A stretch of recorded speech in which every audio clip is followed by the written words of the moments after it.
மேஷ ராசி கார்த்திகை நட்சத்திரம். இது சூரியனோட நட்சத்திரம். மேஷ ராசியில் இருக்கக்கூடிய 3 நட்சத்திரக்காரர்களுக்கும் பொதுவாக கார்த்திகை நட்சத்திரத்தை எடுத்துப்போம். இந்த கார்த்திகை நட்சத்திரத்துக்கு சனி பயிற்சியான பிறகு கூட சரியான மாற்றம் இல்லை. தொழில் பாதிப்பு, வேலை பாதிப்பு, திருமண வாழ்க்கையில் ஒரு சில பேருக்கு ரொம்ப நெருக்கடி, இதெல்லாம் இருந்திருக்கு. சரி, குரு பயிற்சியான பிறகு கூட எந்த வித மாற்றமும் தெரியல அப்படின்னாக்கா உங்களுக்கு தசாபுத்தி பாதிப்புகள் தான் அதிகம். ராகுகேது பயிற்சிக்கும் மாற்றங்கள் தெரியல, ஏதோ லைஃப் போயிட்டுருக்கு, ஏற்றத்தாழ்வுகளோடு போயிட்டுருக்கு. ஒரு நேரத்தில் இருக்கக்கூடிய தொழில் முன்னேற்றம் ஒரு நேரத்தில் இல்லை. நல்லா தொழில் போயிட்டுருக்கும், திடீர்னு தொழில் டவுன் ஆகும். பொருளாதாரத்தில் ஏற்றத்தாழ்வுகள் அதிகமாக இருக்குது. இதுக்கெல்லாம் என்ன காரணம் அப்படின்னா தசாபுத்தி பாதிப்புகள். ஏன்னா 2ஆம் இடத்துல குரு பகவான் இருக்குது. இந்த வருடம் ஃபுல்லாக கார்த்திகை நட்சத்திரத்தில், ரோகிணி நட்சத்திரத்தில் ட்ராவல் பண்ணுது இந்த குரு பகவான். அதே லாபஸ்தானத்தில் சனீஸ்வர பகவான் 11ஆம் இடத்துல, நல்ல இடம். வக்ரமானா கூட இந்த வக்ர பயிற்சியிலையாவது ஒரு நல்லது நடக்காதா அப்படின்ட்டு நிறைய எதிர்பார்க்கக்கூடிய கார்த்திகை நட்சத்திரக்காரர்கள். இவங்களுக்கு ஏன் நல்லது நிறைய நடக்கலை? ஒரு சில பேர் நல்லா இருக்காங்க, எல்லாரையுமே நம்ம சொல்ல முடியாது. இது தசாபுத்தியால் பாதிக்கப்பட்ட நபர்களுக்கு மட்டும், எந்தவித முன்னேற்றமும் இல்லையே அப்படின்னு கவலைப்படக்கூடிய நபர்களுக்கு மட்டும் இந்த வீடியோ. எல்லாருக்குமே எல்லா பயிற்சிகளும் நல்லது பண்ணிடாது. ஏன்னா குரு பயிற்சியில் உங்களுக்கு நல்ல முன்னேற்றத்தை கொடுக்கும், திருமண வாழ்க்கையில் பாதிப்புகள் இருக்காது, தொழில் வளர்ச்சி உண்டு அப்படின்ட்டு நிறைய பேர் வீடியோ போடுறாங்க. நானும் வீடியோ போட்டிருக்கிறேன். தசாபுத்தி நல்லா இருக்கிறவங்களுக்கு நல்ல ஒரு மாற்றத்தை பார்ப்பாங்க. தசாபுத்தி சரியில்லைன்ற பட்சத்தில் நிறைய பேர் எனக்கு ஃபோன் பண்ணி கேட்குறாங்க, 2ஆம் இடத்துக்கு குரு பயிற்சி ஆச்சு, இது வரைக்கும் எந்தவித மாற்றமும் கிடையாது. இப்போ ஜாதகம் பார்த்தோம்னாக்கா அது தசாபுத்தி பாதிப்புகள். அதிகபட்சமாக உங்களுக்கு நடக்கக்கூடிய தசை அப்படிங்கிறது ப்ராப்ளத்தை கொடுத்துருக்கும். அவயோகத்திலேருந்து தசை பண்ணும், யோகமான இடத்துல இருக்காது, இல்லை யோகரோட பார்வையில் இருக்காது, யோகரோட சேர்ந்து இருக்காது தசை நடத்தக்கூடிய கிரகம். அவயோகராக தசை பண்ணால் கூட இருக்கிற இடத்த பொறுத்து பலன்களை கொடுக்கும். மறைஞ்சிருந்தால் கூட அது சுபத்துவமாக இருந்துச்சுன்னா நல்ல பலன்களை கொடுத்துரும். அப்படியும் கொடுக்கல அப்படின்ற பட்சத்தில் கோச்சார அடிப்படையில் சனி நல்ல இடத்துல இருக்குது, குரு 2ஆம் இடத்துல இருக்குது, ராகு பகவானும் கேது பகவானும் விரயத்தில் இருந்தால் கூட, 6ஆம் இடத்துல கேது பகவான் இருந்தால் கூட பெரிய பாதிப்புகளை கொடுக்காது. அப்படி இருந்தும் குடும்ப வாழ்க்கை சரியில்லை, வளர்ச்சி சரியில்லை அப்படின்ட்டு கவலைப்படக்கூடியவங்களுக்கு நான் சொல்லக்கூடிய ஒரே விஷயம்தான் இந்த கார்த்திகை நட்சத்திரக்காரர்கள். இந்த நட்சத்திரம் மேஷ ராசி முடிவு பகுதியில் வருது. கார்த்திகை நட்சத்திரம் மேஷ ராசியில் 1ஆம் பாதம் மட்டுமே இருக்கும். மீதி 2ஆம் பாதம், 3ஆம் பாதம், 4ஆம் பாதம் ரிஷபராசியில் வரும்.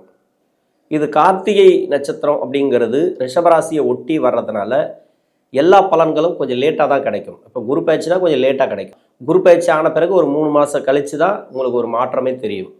சனி பயிற்சி ஆன பிறகு ஒரு 3 மாதம் கழித்து தான் உங்களுக்கு ஒரு மாற்றமே தெரியும். உங்களுக்கு எல்லா பயிற்சிகளும் இதே மாதிரியான பலன்களை தான் கொடுக்கும். இப்போ கார்த்திகை நட்சத்திரம் அப்படின்னாக்கா தசா இருப்பு 6 வருடம், அதில் 5 வருடம் நான் கணக்கில் எடுத்துக்கிறேன்.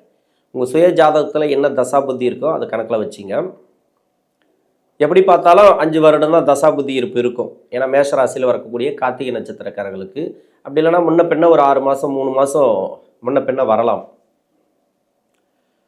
5 வயசு வரைக்கும் சூரிய தசை நடப்பில் வந்தால் பிறகு 10 வருடங்கள் சந்திர தசை. இப்போ 15 வயசு வரைக்கும் உங்களுக்கு சந்திர தசை போயிடும். 15 வயசுக்கு பிறகு 7 வருடங்கள் செவ்வாய் தசை. 7 வருடங்கள் அப்படிங்கிறது செவ்வாய் தசையில். இது ராசியாதிபதி தசை, அஷ்டமாதிபதி தசை. இந்த நேரங்கள் படிக்கக்கூடிய காலங்கள் பெரும்பாலும். இப்போ படிப்பில் ஒரு சில மாற்றங்கள் இல்லை அப்படின்னாக்கா செவ்வாய் தசை அவயோகத்திலேருந்து தசை பண்ணுதுன்னு அர்த்தம். அப்படியே இருந்தாலும் செவ்வாய் தசை பெருசாக பண்ணாது. படிப்பில் ஃபெயில் ஆகிறதோ இல்லை ரொம்ப மார்க் கம்மியாக இருக்குதோ இது மாதிரிலாம் பண்ணாது. முடிஞ்ச அளவு உங்களுடைய முயற்சிகளுக்கு இந்த காலகட்டங்களில் கஷ்டங்களை கொடுக்காது இந்த செவ்வாய் தசை. லவ் சம்மந்தப்பட்ட பிரச்சனைகள் ஒரு சில பேருக்கு வரலாம். 20 வயசில் கல்யாணம் வருது, 18 வயசில் கல்யாணம் ஆகிறதெல்லாம் இந்த செவ்வாதசையோட காரகத்துவங்கள். ஏன்னா செவ்வாதசைனாவே மங்களக்காரகன்னு சொல்லக்கூடிய செவ்வாய் திருமண வாழ்க்கையை தான் ஏற்படுத்தி கொடுக்கும். ஒரு சில பேருக்கு மருத்துவம் சார்ந்து முன்னேற்றத்தை கொடுக்கும். இப்போ மருத்துவ தேர்வெல்லாம் எழுதுனீங்கன்னாக்கா அதில் நல்லா வளர்ச்சியை கொடுக்கும். அரசாங்க வேலைக்காக நீங்கள் ட்ரை பண்ணிங்கனாக்கா தேர்வு எழுதலாம் இந்த காலகட்டங்களில், அது சார்ந்து முயற்சி பண்ணலாம். காவல்துறை, இராணுவம் இதுக்கெல்லாம் நீங்கள் இந்த செவ்வாதசையில் இருக்கக்கூடிய நபர்கள் முயற்சி பண்ணிங்கன்னா ஈஸியாக கிடைக்கும். அவங்க சுய ஜாதகத்தில் வந்து சூரிய பகவான் பலமாக இருந்துச்சுனாக்கா கவர்மெண்ட் ஜாபே கிடைக்கும் இந்த சின்ன வயசில் கூட. இப்போது செவ்வாய் தசையில் நிறைய பாதிக்கப்பட்டுறீங்க அப்படின்னாக்கா உங்கள் சுய ஜாதகத்தில் செவ்வாய் அவயோகத்திலேருந்து தசை பண்ணுதுன்னு அர்த்தம். இப்போ 22 வயசுக்கு மேலே 40 வயசு வரைக்கும் ராகு தசை. இந்த ராகு தசை அப்படிங்கிறது இந்த கார்த்திகை நட்சத்திரக்காரர்களுக்கு 18 வருடங்கள், முதல் 12 வருடங்கள் ஒரு பலன்களையும் பிறகு வரக்கூடிய 6 வருடங்கள் ஒரு பலன்களை கொடுக்கும். முதல் 12 வருஷம் உங்களுக்கு நல்லா இருந்ததுனாக்கா பின்னாடி வரக்கூடிய 6 வருடங்கள் கெடு பலன்களை கொடுக்கும். முதல் 12 வருடங்கள் கெடு பலன்களை கொடுத்துச்சுனாக்கா பின்னாடி வரக்கூடிய 6 வருடங்கள் நல்ல பலன்களை கொடுத்துரும். இது முழுமையாக 18 வருஷமும் நல்ல பலன்களை கொடுக்கணும் அப்படின்னாக்கா உங்கள் சுய ஜாதகத்தில் எங்கே இருந்தாலும் சரி, உங்கள் லக்னத்துக்கு எந்த இடத்துல இருந்தாலும் சரி, அந்த வீட்டு அதிபதி வந்து யோகராக இருக்கிறோம். அதே அந்த ராகுவுக்கு வீடு கொடுத்த கிரகம் நல்ல அமைப்பில் இருந்துச்சுனாக்கா 18 வருடங்களும் யோகம் செய்யும். ராகுவுக்கு வீடு கொடுத்த கிரகம் 6, 8, 12 ஆகிய இடங்களில் மறைஞ்சிருந்தாலோ, சூரியனிடம் சேர்ந்து அஸ்தங்கமாகி இருந்தாலோ இது வந்து கெடுபலன்களை அதிகமாக கொடுக்கும். அதே வக்கரமாக இருந்ததுன்னு வச்சிங்களேன், 18 வருஷமும் உங்களுக்கு நல்லா தசத்தாது, நீங்கள் யோசிக்கவே தேவையில்லை. ராகுவுக்கு வீடு கொடுத்த கிரகம் அவயோகத்தில் இருந்துச்சு, இல்லை ராகு பகவானே அவயோகர் வீட்டில் இருந்தால் வேலை வாய்ப்பு சிக்கல், திருமண வாழ்க்கையில் ப்ராப்ளம். இந்த ராகு தசை அப்படிங்கிறது ரொம்ப ரொம்ப யோசிக்கக்கூடியது. ஏன்னா சூரிய சந்திர நட்சத்திரங்கள், சூரியனுக்கு உண்டான நட்சத்திரமாக இருந்தாலும் சரி, சந்திரனுக்கு உண்டான நட்சத்திரமாக இருந்தாலும் சரி, இந்த 2 நட்சத்திரங்களுக்கு திருமண வாழ்க்கையை நிர்ணயிக்கக்கூடிய கிரகம் ராகு. எப்படின்னாக்கா இள வயசு காலகட்டத்தில் ராகு வந்துடும், ஒரு படிப்பு முடிக்கிறதுக்குள்ளே வந்துடும், இல்லை படிப்பை முடித்த பிறகு வரும். திருமண வாழ்க்கைக்கு நம்ம அடியெடுத்து வைக்கும்போது இந்த ராகு தசை நடக்கும். ராகு தசை நல்லா இருந்தால் மட்டும்தான் வேலை வாய்ப்பு, பொருளாதாரம், படிப்பு எல்லாமே நீங்கள் எதிர்பார்க்கக்கூடிய வாழ்வாதாரத்துக்கு என்னென்னலாம் நம்ம எதிர்பார்க்குறோமோ அத்தனையும் கிடைக்கும். அது நல்லா இல்லை அப்படின்ற பட்சத்தில் எல்லாமே உல்டாவாக கிடைக்கும்.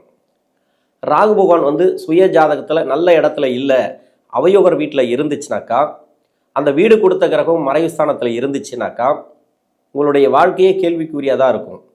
இது வந்து உங்கள் சுய ஜாதகத்தை பார்த்தா தான் சொல்ல முடியும். அது மாதிரி இப்போ திருமண வாழ்க்கை லேட் ஆகுது அப்படின்னா அந்த ராகு தசையில் ரொம்ப சந்தோஷப்படுங்க. ஏன்னா உங்களுக்கு சுய ஜாதகத்தில் வந்து ராகு பகவான் சரியில்லைன்ற பட்சத்தில், நல்ல இடத்துல இல்லைன்ற பட்சத்தில் உடனடியான திருமண வாழ்க்கையை கொடுக்கும். அந்த திருமண வாழ்க்கையில் ப்ராப்ளத்தை கொடுக்கும். அது கூட பார்த்தீங்கன்னாக்கா லவ் மேரேஜை கொடுக்கும். லவ் மேரேஜை கொடுத்து உடனே பிரியக்கூடிய சூழ்நிலை கொடுக்கும். 2 பேருக்கு ஒத்தே வராது, நல்லா பிடிச்சி போய் கல்யாணம் பண்ணுவாங்க, அதுக்கப்புறம் வாழ முடியாதாங்க. இது மட்டுமே காரணம் கிடையாது. உங்கள் சுய ஜாதகத்தில் 2ஆம் இடம் நல்லா இருக்கணும், 7ஆம் இடம் நல்லா இருக்கணும். இப்போ ராகுவும் சரியில்லை, 2ஆம் இடமும் 7ஆம் இடமும் பாதிக்கப்பட்டிருந்ததுன்னு வச்சிங்களேன், நீங்கள் சொல்லவே தேவையில்லை. ஒரு திருமணம் இல்லை, 2 திருமணம் இல்லை, 3 திருமணம் கூட நடக்கும். எந்த திருமணத்துலையும் திருப்தி இருக்காது, எங்கேயுமே வந்து நிம்மதி இருக்காது. அதிலும் லக்னத்துக்கு 5ல் ராகு இருந்ததுன்னு வச்சிங்களேன், சொல்லவே தேவையில்லை. அதே ஆண் ஜாதகமாக இருந்தால் திருமணம் அப்படிங்கிறது ரொம்ப கேள்விக்குறி தான். அதே பெண் ஜாதகமாக இருந்தால் அந்த பெண்ணுக்கு வந்து அதிகபட்சமான திருமணங்கள் நடக்கும். 2 திருமணம், 3 திருமணம் அளவே இருக்காது, அது மாதிரி திருமணங்கள் நடக்கும். யாரையுமே நம்ம குறிப்பிட்டு சொல்லலை, இது வந்து என்னோட அனுபவத்தில் நான் சொல்கிறேன். ஏன்னா அவங்களுக்கு எந்த விதத்திலும் திருப்தி இருக்காது. அதர் பாலினத்து மேலே, அதாவது பெண்களுக்கு வந்து ஆண்கள் மேலே நம்பிக்கையே இருக்காது. சரியான நபர் கிடைக்க மாட்டாங்க. வந்து லிங்க் ஆகிறவங்க எல்லாமே வந்து தப்பான ஆளாக வந்து லிங்க் ஆகி அவங்க வாழ்க்கையே கேள்விக்குறியாயிடும் இந்த ராகு ஒன்று சரியில்லைனாக்கா. அதே 2ஆம் இடம் 7ஆம் இடம் இவங்களுக்கு நல்லா இருக்குது, ஆனால் ராகு தசை மட்டும் சரியில்லை அப்படின்ற பட்சத்தில் திருமணம் ரொம்ப லேட் ஆகும். திருமணத்தை கொடுத்தாலும் திருமணத்தில் சிக்கல் அதிகமாக இருக்கும். இதுதான் மேட்ரு. திருமணத்தை கொடுத்தாலும் திருமணத்தில் நிம்மதி இருக்காது, ஏதோ வாழ்கிறோம் அப்படின்ற மாதிரியான அமைப்பில் கொடுத்துரும். இது எவ்வளோ மேலு. என்னை பொறுத்த வரைக்கும் ஒரு திருமணம், 2 திருமணம், 3 திருமணம் நடக்கிறத விட ஏதோ ஒருத்தர் கூட வாழ்ந்தோம், திருப்தி இல்லாத வாழ்கிறோம் அப்படின்றது கூட பரவாயில்ல. ஆனால் நிம்மதி இல்லாமல் வாழவே கூடாது. இப்போ இந்த 2ஆம் இடத்துக்கு இந்த குரு பகவான் பெயர்ச்சியான பிறகு இந்த சனீஸ்வர பகவான் 11ஆம் இடத்துல இருந்தாலும், இப்போ வக்ரகதியில் இருந்தாலும், இந்த மாதிரியான காலகட்டங்களில் உங்களுக்கு ஏன் கஷ்டங்களை கொடுக்குது அப்படின்னா, இந்த ராகுதசை சரியில்லைனாவே உங்களுக்கு வேலை வாய்ப்பு, பொருளாதாரம் எல்லாமே பாதிக்கப்பட்டிருக்கும். ஒரு வேலையில் போனீங்கன்னாக்கா அந்த வேலையில் திருப்தியாக வேலை பார்க்க முடியாது, நெருக்கடிகள் அதிகம், கணவன் மனைவிக்குள்ள கருத்து வேறுபாடுகள் வீட்டில், பொருள் சேதாரம் இதெல்லாம் நிறைய நடக்கும். இதே ராகு தசை நல்லா இருந்துச்சு அப்படின்னாக்கா அந்த கோச்சாரத்தில் வரக்கூடிய கிரகங்கள் நல்ல பலன்களை கண்டிப்பாக கொடுத்துரும். ஓரளவுக்கு, ஏன்னா 20% தான் இந்த கோச்சாரத்தில் வரக்கூடிய கிரகங்கள். சனி பயிற்சியானாலும் சரி, ராகுக்கு இது பயிற்சியானாலும் சரி, குரு பயிற்சியானாலும் சரி, இது எல்லாமே நல்ல அமைப்பில் இருந்தால் கூட 20% மட்டும்தான். தசாபுத்தி மட்டுமே 80%. அப்போ தசாபுத்தி தான் நம்ம பார்க்கணும் மெயினாக.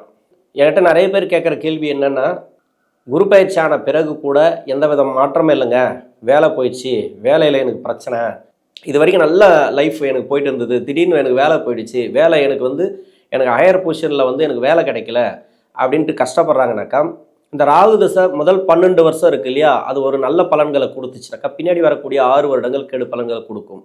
அது எப்போ கொடுக்கும் அப்படின்னாக்கா, ராகு தசை சுக்கிர புத்தியில் ஆரம்பிக்கும். அப்படியும் இல்லைன்னாக்கா, ராகு எந்த வீட்டில் இருக்கோ அந்த வீட்டு அதிபதிக்கு பகை கிரகம் சொல்லக்கூடிய கிரகத்தோட புத்தி எப்போ ஆரம்பிக்குதோ அந்த டைமில் உங்களுக்கு கெடுபலன்கள் ஆரம்பிக்கும். திரும்பவும் சொல்கிறேன், ராகு எந்த வீட்டில் இருக்கோ அந்த வீட்டு அதிபதியோட பகை கிரகத்தோட புத்தி நடக்கும்போது அந்த காலகட்டத்தில் தான் ஒரு மாற்றத்தை கொடுக்கும். அது முன்னாடி நல்ல பலன்களை கொடுத்துருந்தா பின்னாடி கெடு பலன்களை கொடுக்கும். அப்போ கெடு பலன்களை கொடுக்கணும் அப்படின்னாக்கா வேலை வாய்ப்பில் மாற்றம் வரும், திடீர்னு கடன் பிரச்சனை வரும், கணவன் மனைவிக்குள்ள கருத்து வேறுபாடு, பிரிவுகள். இளம் வயதில் இருந்தால் கண்டிப்பாக பிரிவெல்லாம் கொடுத்துருக்கோம். நல்ல புரிதல்லாம் இருந்து பின்னாடி வாழ்க்கை இருக்கு இல்லையா, அதில் புரிதல் அதிகமாக இருந்துச்சுனாக்கா கணவன் மனைவிக்குள்ள பிரச்சனைகள் இருந்தாலும் பிரிதல் இருக்காது. அது மட்டும் இல்லாமல் தொழில் பாதிப்பு, வருமானம் இல்லாமல் கஷ்டப்படுறதெல்லாம் இந்த ராகு தசை பின்னாடி வரக்கூடிய 6 வருடங்களை கொடுக்கும். 40 வயசுக்கு மேலே 56 வயசு வரைக்கும் குரு தசை. இப்போ குரு தசை அப்படிங்கிறது இந்த ராசிக்கும் லக்னத்துக்கும் யோக தசை. எந்த லக்னமாக இருந்தாலும் சரி, அந்த லக்னத்துக்கு எங்கே இருந்தாலும் சரி, 2ஆம் இடத்துல குரு பகவான் இருக்குது, கோச்சார ரீதியாக நல்ல ஒரு இடத்துல இருக்குது, நல்ல மாற்றத்தை தானே கொடுக்கணும், பார்வை மூலமா நல்ல ஒரு மாற்றத்தை தானே கொடுக்கணும். இப்போ குரு சரியில்லைனாக்கா இந்த கோச்சாரத்தில் வரக்கூடிய கிரகங்கள் எதுவும் எந்த பலனும் கொடுக்காது. இருந்தாலும் ஓரளவுக்கு மாற்றத்தை நீங்கள் எதிர்பார்க்கலாம், பொருளாதார ஏற்றம் எதிர்பார்க்கலாம், திடீர் பண வரவு, கடன் பிரச்சனை அடைக்கிறது, கணவன் மனைவிக்குள்ளே இருந்து வந்த கருத்து வேறுபாடுகள்லாம் மாறும். இது மாதிரியானது. இது கூட பார்த்தீங்கன்னாக்கா ஒரு சில லக்னங்களுக்கு விதிவிலக்கு உண்டு. முதல் 10 வருஷம் நல்ல பலன்கள் கொடுத்துச்சுனாக்கா 2வது வரக்கூடிய 6 வருடங்கள், கடைசியில் வரக்கூடிய குரு தசையில் 6 வருடங்கள் கெடு பலன்களை கொடுத்துரும். அது எப்போ கொடுக்குனாக்கா, குரு தசை சுக்கிர புத்தியில் ஆரம்பிக்கும். இந்த சுக்கிர புத்தியில் ஆரம்பிச்சதுனாக்கா அதுலேருந்து கடைசி 6 வருடம் ரொம்ப ரொம்ப கஷ்டத்தை கொடுத்துரும் இந்த குரு பகவான் தசை. உங்கள் சுய ஜாதகத்தில் என்ன மாதிரியான அமைப்பில் இருந்தாலும் சரி, உங்களுக்கு இந்த கார்த்திகை நட்சத்திரக்காரர்களுக்கு குரு பயிற்சியான பிறகும் சனி பயிற்சியான பிறகு ராகு கேது பயிற்சியான பிறகு கூட எந்த வித மாற்றமும் இல்லை அப்படின்னு நீங்கள் நினச்சிங்கனாக்கா அதற்கு காரணம் இதுதான், இந்த தசா புத்தி பாதிப்புகள் தான். அதுக்கு அடுத்தது சனி தசை. 56 வயசுக்கு மேலே 75 வயசு வரைக்கும் சனி தசை சொல்லவே தேவையில்லை. இந்த ராசிக்கு நீங்கள் சனி தசையில் நல்ல பலன்களை எதிர்பார்க்க முடியாதுன்னு சொல்ல முடியாது. ஒரு சில பேருக்கு நல்ல பலன்களை கொடுத்துட்டு வருது. நான் எப்பவுமே சனி தசைக்கு நெகட்டிவாக தான் சொல்லுவேன். ஏன்னா 100க்கு 90% பேருக்கு நன்மைகள் இல்லை. இந்த சனி தசைனால 10% பேருக்கு தான் நன்மைகள் உண்டு. அது கூட அந்த 10% பேருக்கு எப்படி கொடுக்கணும்னாக்கா, முதல் 10 வருடங்கள் நல்ல பலன்களை கொடுத்ததுனாக்கா அதுக்கு அடுத்து வரக்கூடிய 9 வருடங்கள் கெடு பலன்கள். அதே முதல் 9 வருடங்கள் கெடு பலன்கள் கொடுத்துச்சுனாக்கா கடைசியில் வரக்கூடிய 10 வருடங்கள் நல்ல பலன்கள். இப்படி தான் மாற்றி கொடுக்கும். இதிலே உங்கள் சுய ஜாதகத்தில் மறைமுக சுப தொடர்பு பெற்றிருந்தால் மட்டுமே, நேரடி சுப வலுவில் இருந்துச்சுனாக்கா நல்ல பலன்கள் 19 வருடங்களும் கொடுத்துரும். சனி தசையில் நல்ல வாழ்ந்தவங்களும் இருக்காங்க. அதே சுபத்துவமாக இல்லை, அதாவது அசுபர்களோடு சேர்ந்து ராகு கேதுவோடு சேர்ந்து 6, 8, 12 மறைஞ்சிருந்து சுப தொடர்பு இல்லாமல் இந்த தசை நடத்துச்சுனாக்கா 19 வருடங்களும் கெடுபலன்கள் தான் இந்த சனி தசையில். அதனால் தொழில் மாற்றம் வரலையே அப்படின்ட்டு நீங்கள் கவலைப்பட தேவையில்ல. உங்கள் ஜாதகத்தை செக் பண்ணிவிட்டு பரிகார வழிபாடு முறைகளை மேற்கொள்ளுங்கள். எதிர்வரக்கூடிய தசைகள் எப்படி இருக்கும், இதுக்கப்புறம் இந்த சனி தசையில் எப்படி இருக்கும், என்ன மாதிரியான பலன்களை கொடுக்கும் அப்படிங்கிறத முன்கூட்டியே தெரிஞ்சுக்கிட்டிங்கனாக்கா உங்களுக்கு அதை கடந்து போகிறதுக்கு உண்டான தைரியத்தை கொடுக்கும். 75 வயசுக்கு மேலே 92 வயசு வரைக்கும், 75 வயசுக்கு மேலே 92 வயசு வரைக்கும் புதன் தசை. புதன் தசை இந்த காலகட்டத்தில் வரக்கூடாத தசை. இது அவயோக தசை. இந்த ராசிக்கும் இந்த லக்னத்துக்கும் உடல்நிலை பாதிப்புகளை கொடுக்கும். சொத்து பிரச்சனையெல்லாம் கொடுத்துருக்கு இல்லையா, அந்த சொத்து பிரச்சனை ஓரளவுக்கு இந்த குரு பயிற்சிக்கு பிறகு ஓரளவுக்கு தீர்வாயிருக்கலாம். எப்படியாவது போராடியாவது ஒரு சொத்தை நீங்கள் வாங்கி வச்சுருப்பீங்க. பூர்வீக சொத்தில் இருந்து வந்த பிரச்சனைகள் உங்களுக்கு ஒரு நல்ல மாற்றத்தை கொடுத்துருக்கும். பசங்க வழியில் ஒரு நல்ல ஒரு சந்தோஷத்தை பார்த்துருக்கலாம் இந்த புதன் தசையில். ஏன்னா தசை நல்லது செய்யாது, கோச்சாரத்தில் வரக்கூடிய கிரகங்கள் ஓரளவுக்கு மாற்றத்தை கொடுக்கலாம். ஏன்னா அஷ்டம சனி கிடையாது, 7 சனி கிடையாது. அதனால் நீங்கள் எந்த ஒரு ப்ராப்ளமும் கிடையாது இந்த காலகட்டத்தில். உணவு பழக்க வழக்கங்களில் மட்டும் கொஞ்சம் கவனமாக இருந்துட்டிங்கனாக்கா இந்த கார்த்திகை நட்சத்திரக்காரர்களுக்கு இப்போ கோச்சாரத்தில் இருக்கக்கூடிய கிரகங்கள் நல்ல பலன்களை கண்டிப்பாக கொடுக்கும். உணவு பழக்க வழக்கங்களில் கொஞ்சம் கவனமாக இருந்தீங்கன்னாக்கா இந்த புதன் தசையாக இருந்தாலும் சரி, அவயோக தசையாக இருந்தாலும் இந்த ராசிக்கு மட்டும் கோச்சாரத்தில் வரக்கூடிய கிரகங்கள் நல்ல பலன்களை கொடுத்துரும். நன்றி.